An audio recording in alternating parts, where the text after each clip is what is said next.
आज हम बात करने वाले हैं ग्लोबल जियोपॉलिटिक्स के उस नए और गर्मा गर्म मुद्दे की जिसने भारत, इटली, इजराइल और ईरान के बीच एक बहुत बड़ा कूटनीतिक सस्पेंस खड़ा कर दिया है। जरा सोचिए, समंदर के रास्तों से भारत के 3 बड़े व्यापारिक जहाज अपनी मंजिल की तरफ बढ़ रहे हों और अचानक इटली उन्हें अपने पोर्ट पर रोककर उनकी जबरदस्त चेकिंग शुरू कर दे।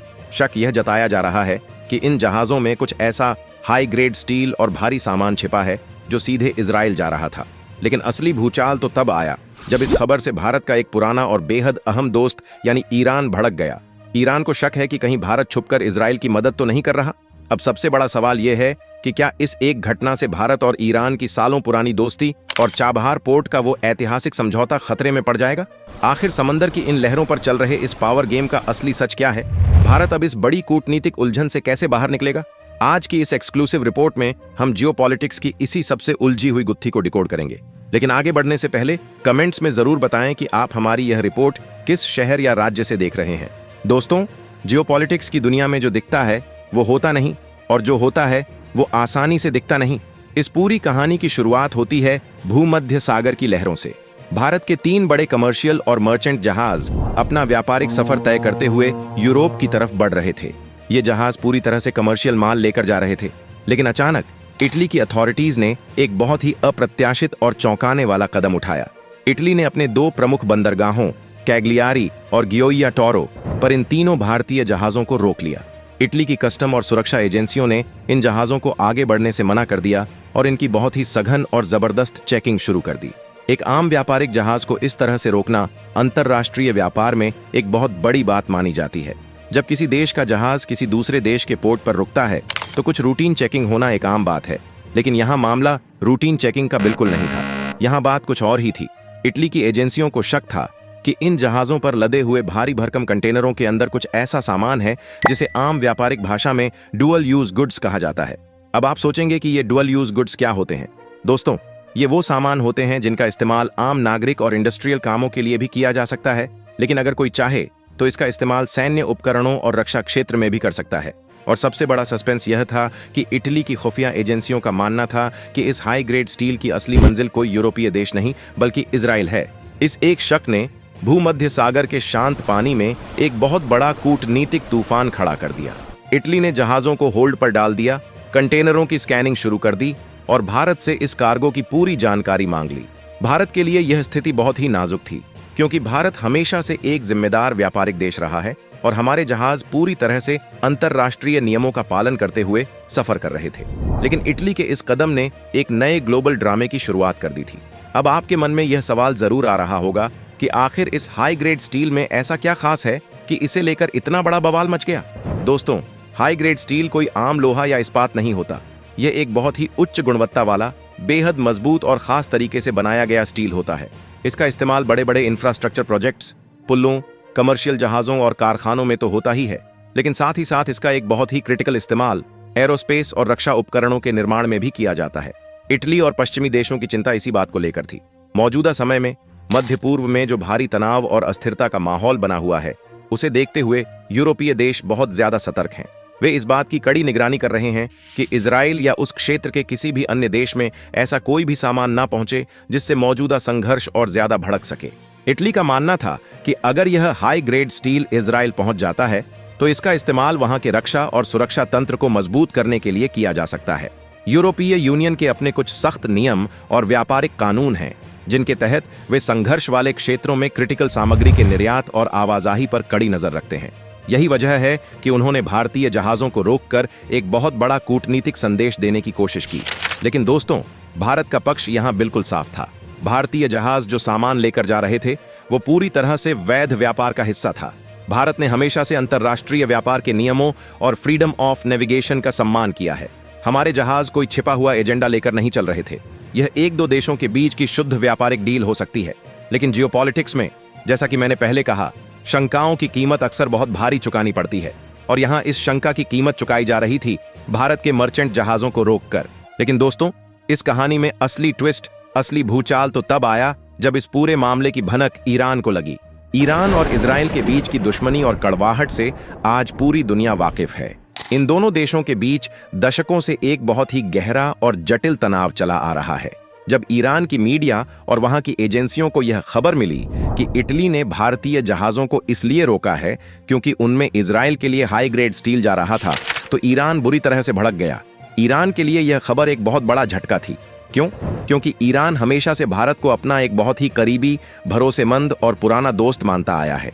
ईरान की नज़र में भारत एक ऐसा देश है जिसने मुश्किल से मुश्किल वक्त में भी ईरान के साथ व्यापारिक और कूटनीतिक संबंध बनाए रखे हैं। लेकिन जब ईरान को यह शक हुआ कि उसका जिगरी दोस्त भारत छुपकर या अप्रत्यक्ष रूप से इजराइल को ऐसा क्रिटिकल सामान सप्लाई कर रहा है, तो ईरान को लगा कि यह उसकी दोस्ती के साथ एक तरह का धोखा है। ईरान के शीर्ष अधिकारियों और वहां के रणनीतिकारों ने इस घटना को बहुत ही गंभीरता से लिया। उन्होंने इसे महज एक व्यापारिक घटना नहीं माना, बल्कि इसे एक जियोपॉलिटिकल शिफ्ट के रूप में देखना शुरू कर दिया। ईरान को चिंता इस बात की थी कि अगर भारत से इजराइल को इस तरह की सप्लाई निर्बाध रूप से जारी रहती है, तो यह मध्य पूर्व में शक्ति संतुलन को प्रभावित कर सकता है। ईरान ने अपने कूटनीतिक चैनलों के जरिए भारत तक अपनी नाराजगी और अपनी चिंताएं पहुंचाने की कोशिश की। दोस्तों, यहां भारत के लिए स्थिति एक धर्म संकट जैसी हो गई। भारत के इजराइल के साथ भी बहुत गहरे रणनीतिक और दोस्ताना संबंध हैं। रक्षा क्षेत्र से लेकर कृषि और तकनीक तक भारत और इजराइल एक दूसरे के मजबूत साझेदार हैं। और दूसरी तरफ ईरान भी भारत का एक बहुत ही महत्वपूर्ण रणनीतिक साझेदार है। दोनों देशों के बीच संबंधों को एक तराजू में तौलना भारत के लिए एक बहुत बड़ी कूटनीतिक चुनौती बन गया। ईरान की नाराजगी का सबसे बड़ा और सीधा असर अगर किसी चीज पर पड़ सकता है तो वह है चाबहार पोर्ट। दोस्तों, चाबहार पोर्ट सिर्फ एक बंदरगाह नहीं है, यह भारत के लिए एक कूटनीतिक ब्रह्मास्त्र है। यह मध्य एशिया, रूस और यूरोप तक पहुंचने के लिए भारत का गोल्डन गेट है। आप जानते ही होंगे कि पाकिस्तान ने हमेशा से भारत को सड़क मार्ग के जरिए अफगानिस्तान और मध्य एशिया तक पहुंचने का रास्ता देने से मना किया है। इस भूगोलीय रुकावट को दूर करने के लिए भारत ने सालों पहले ईरान के साथ मिलकर चाबहार पोर्ट को विकसित करने का एक मास्टर प्लान तैयार किया था। और अभी हाल ही में भारत ने ईरान के साथ एक ऐतिहासिक 10 साल का लॉन्ग टर्म समझौता साइन किया है, जिसके तहत India ports global limited Chabahar port के एक बड़े हिस्से का संचालन करेगा। यह भारत के इतिहास में पहली बार हुआ है जब भारत किसी दूसरे देश के बंदरगाह का सीधा प्रबंधन कर रहा है। चाबहार पोर्ट के जरिए Bharat international north south transport corridor को भी मजबूत कर रहा है, जो व्यापार के समय और लागत को काफी कम कर देगा। लेकिन अब जब इटली वाले इंसिडेंट की वजह से ईरान के मन में भारत को लेकर शक के बीज बो दिए गए हैं, तो इस बात का डर सताने लगा है कि क्या ईरान चाबहार समझौते को लेकर अपना रुख सख्त कर सकता है। क्या ईरान भारत पर दबाव बनाने के लिए चाबहार के संचालन में कोई रुकावट पैदा करेगा? हालांकि कूटनीति के जानकार मानते हैं कि ईरान ऐसा कोई भी जल्दबाजी भरा कदम नहीं उठाएगा जिससे उसे खुद भी आर्थिक नुकसान हो। चाबहार पोर्ट ईरान के लिए भी उतना ही महत्वपूर्ण है जितना भारत के लिए। भारत का निवेश और भारत का व्यापार ईरान की अर्थव्यवस्था के लिए एक संजीवनी का काम करता है, खासकर तब जब ईरान पर पश्चिमी देशों के कई कड़े प्रतिबंध लगे हुए हैं। फिर भी जियोपॉलिटिक्स में विश्वास ही सब कुछ होता है। अगर भारत और ईरान के बीच विश्वास की कमी आती है तो चाबहार जैसे बड़े प्रोजेक्ट्स की रफ्तार धीमी पड़ सकती है। भारत के विदेश मंत्रालय के सामने अब सबसे बड़ा टास्क यही है कि वो ईरान के इस शक को दूर करे और उसे यह भरोसा दिलाए कि भारत की नीतियां किसी एक दोस्त के खिलाफ दूसरे दोस्त का इस्तेमाल करने वाली नहीं है। दोस्तों, इस पूरे विवाद को समझने के लिए हमें थोड़ा तकनीकी पहलुओं पर भी गौर करना होगा। United Nations convention on the law of the sea के तहत फ्रीडम ऑफ नेविगेशन का सिद्धांत काम करता है। इसका मतलब है कि किसी भी देश का व्यापारिक जहाज अंतरराष्ट्रीय जल क्षेत्र में बिना किसी रुकावट के सफर कर सकता है। लेकिन जब कोई जहाज किसी दूसरे देश के टेरिटोरियल वाटर्स या उसके बंदरगाह पर पहुंचता है तो उस जहाज पर उस देश के कानून लागू होने लगते हैं। इटली ने इसी अधिकार का इस्तेमाल करते हुए भारतीय जहाजों को रोका।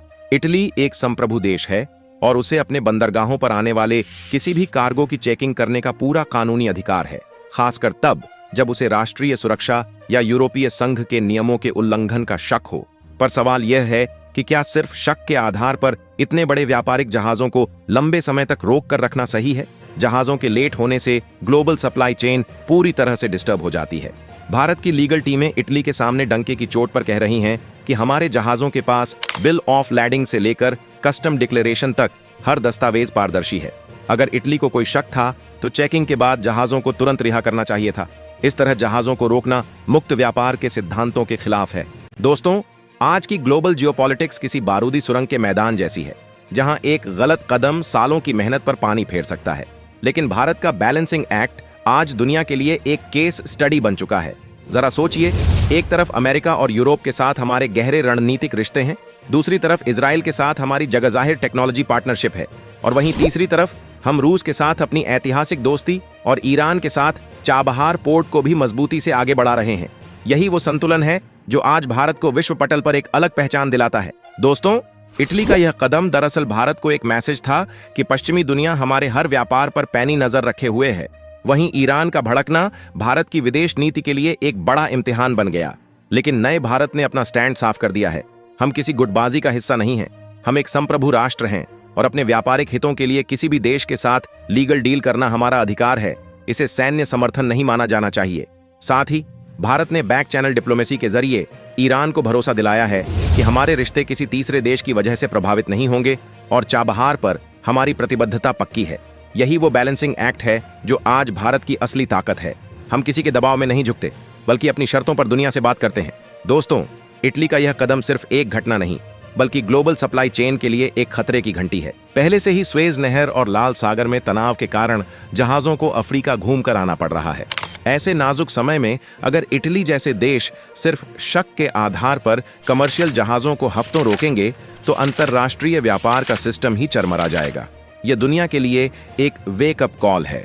अगर व्यापार को कूटनीतिक हथियार बनाया गया तो महंगाई बढ़ेगी और ग्लोबल इकोनॉमी को भारी चोट पहुंचेगी।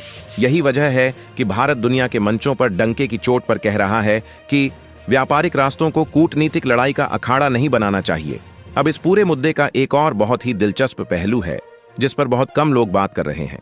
क्या इटली ने यह कदम सिर्फ अपनी मर्जी से उठाया है या इसके पीछे पश्चिमी ताकतों का कोई अदृश्य दबाव है? कूटनीति के गलियारों में यह चर्चा बहुत तेज है कि इटली का यह कदम महज एक कस्टम चेकिंग नहीं है, बल्कि यह यूरोप और कुछ पश्चिमी देशों द्वारा भारत को दिया गया एक सिग्नल है। पश्चिमी देश अक्सर भारत पर दबाव बनाने की कोशिश करते हैं कि हम अपनी स्वतंत्र विदेश नीति छोड़ दें। चाहे रूस से तेल खरीदना हो या ब्रिक्स में हमारा बढ़ता कद, हमारा यह बैलेंसिंग एक्ट उन्हें असहज करता है। इटली द्वारा भारतीय जहाजों को रोकना दरअसल हमारी प्रतिक्रिया जांचने की एक कोशिश थी, लेकिन वो भूल गए कि यह आज का भारत है। नई दिल्ली ने तुरंत अपनी डिप्लोमेटिक मशीनरी एक्टिवेट की और साफ कर दिया कि व्यापारिक हितों के साथ कोई भी खिलवाड़ बर्दाश्त नहीं किया जाएगा। यह घटना दिखाती है कि समंदर की लहरों पर एक बड़ा पावर गेम चल रहा है, जहां भारत अपनी मल्टी अलाइनमेंट नीति पर डंके की चोट पर कायम है। अब सवाल यह, भारत इस उलझन से कैसे निकलेगा? हमारे पास 3 बड़े हथियार हैं। सीधी बातचीत, इटली को सारे लीगल दस्तावेज सौंपना, ईरान का भरोसा, चाबहार पोर्ट और दोस्ती को सुरक्षित रखना, अंतर्राष्ट्रीय मंच, जरूरत पड़ने पर WTO में मुद्दा उठाना। यह खेल सिर्फ जहाजों का नहीं, जियोपॉलिटिक्स की शतरंज है। हमें यकीन है कि भारत की मजबूत कूटनीति इस मामले को जल्द सुलझा लेगी, लेकिन यह एक बड़ी सीख भी है। जैसे जैसे भारत ग्लोबल पावर बनेगा, हमें अपनी समुद्री और कूटनीतिक ताकत को और भी तेजी से बढ़ाना होगा। निष्कर्ष, दोस्तों, आपको क्या लगता है? क्या इटली का यह कदम सही था? अपनी राय कमेंट्स में जरूर बताएं। अगर जियोपॉलिटिक्स की यह कड़क रिपोर्ट पसंद आई हो तो वीडियो को लाइक और शेयर करें। ऐसी ही एक्सक्लूसिव खबरों के लिए चैनल को अभी सब्सक्राइब करें। हमेशा सतर्क रहें। जय हिंद।